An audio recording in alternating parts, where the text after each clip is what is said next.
Ang munting pinapangarap ngayon ni Bunso Migs Malino, ano ito ating alamin.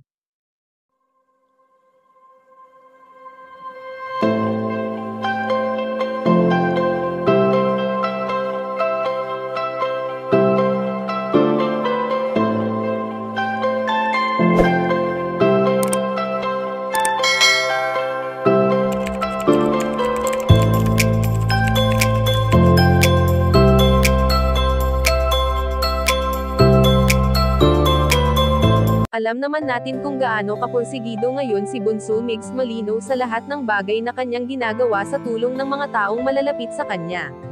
Hindi man naging madali ang nakalipas na taon sa buhay ng binata, ay heto pa rin siya at patuloy na lumalaban sa buhay kahit pa maraming haka-haka ang ibinabato sa kanya ng mga taong mapanghusga.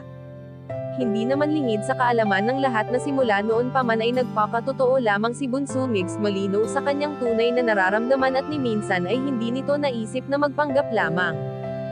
Sa kabila ng pagiging artista ng binata, ay talagang marami ang nakakapagsabi na magaling itong umarte, ngunit ang pag-arteng ito ay sa tuwing tumatanggap lamang siya ng proyekto.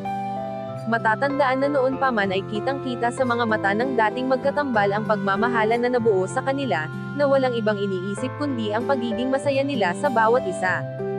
Ngunit ang kasiyahan na ito ay biglang naglaho nang iwan ang binata ng kanyang pinakaminamahal na prinsesa, at napalitan ito ng lungkot at takot na umibig muli. Sa ngayon nga ay aming napag-alaman na may munting pangarap si Bunso Migs Malino at ito ay ang maraming tao pa ang kanyang mapasaya sa kanyang mga ginagawang pagtulong na walang hinihinging kapalit, dahil bukal ito palagi sa kanyang puso.